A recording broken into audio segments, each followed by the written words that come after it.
Good day, this is my reflection on my second lesson plan, which is English Grade 10 First Additional Language, that was based on teaching homonyms, antonyms, and synonyms.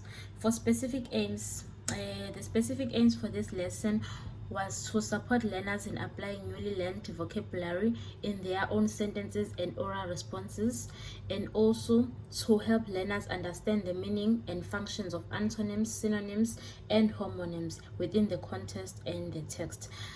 And then the knowledge by the end of this lesson, the learners will identify and define synonyms, antonyms, as well as homonyms. Learners will recognize examples of each in context, values. The learners will appreciate the diversity in the English language. The learners will also develop a positive attitude towards expanding their vocabulary. I'm not going to read all of them, I was just highlighting a few. And then the teaching strategies or the teaching approaches that I've used the interactive teaching with a mix of direct instruction, group work, individual practice, as well as text-based approach.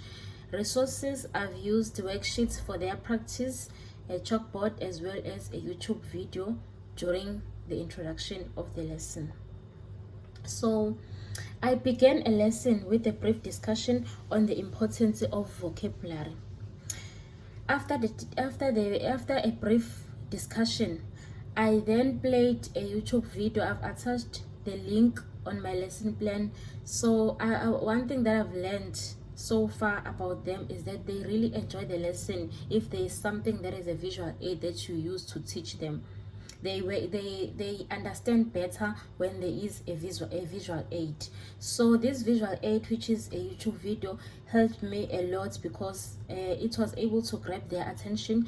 Everyone was paying attention to the video, and the video was very simple and straightforward. It was very clear.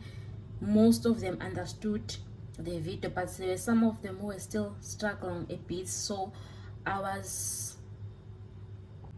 most of the students, they did understand the video very well because it was short and simple, but some of the students, they struggled, they didn't understand the video. So as a teacher, I had to replay the video for them for the second time in order for them to understand and in order to accommodate those learners that did not understand the video. So then I moved forward to asking students to introduce the terms synonyms, antonyms, as well as homonyms, and give me possible examples. So I wanted to check their understanding because the video was explaining everything in details. So I wanted to check if they really understood. After watching the video, I asked them to define the following terms, which are homonyms, antonyms, and synonyms, and also provide each example. After the introduction, I then moved to the development phase of my lesson.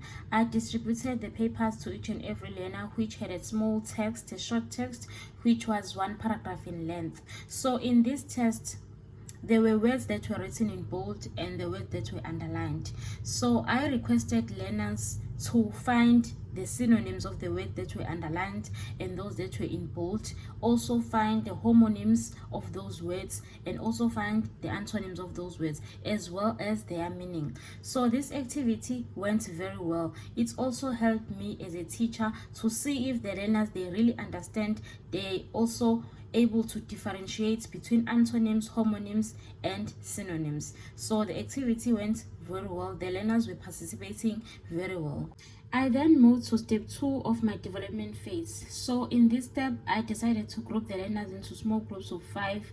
So the reason why I decided to facilitate group work was to encourage communication skills among students, and also to foster critical thinking, and also peer-to-peer learning, as well as active learning, which was a success.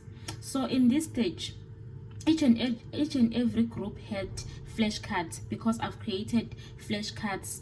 Each and every group had flashcards with words, 20 words in each and every flashcards. So the learners were requested, or the learners were asked to categorize the words into synonyms, antonyms, as well as homonyms. I then moved to step 3, which is the last step of my development phase. So in this step, there was a class discussion where the learners had to share their categorization. The groups had to share their categorization, and as a teacher, I had to provide feedback and clarity.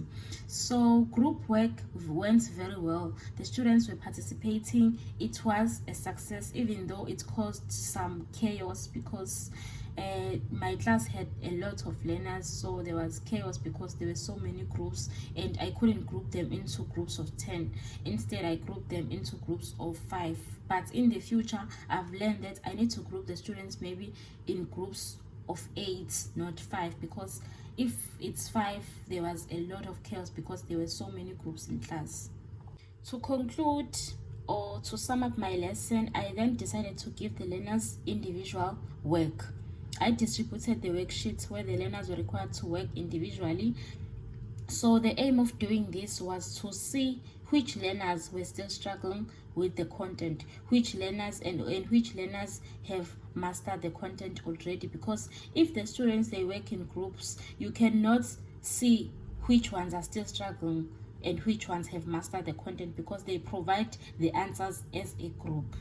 So due to time, I ended up giving the whole of the individual work as a homework, but they were able to finish number 1 to 5, but the whole of the worksheets I gave them as a homework.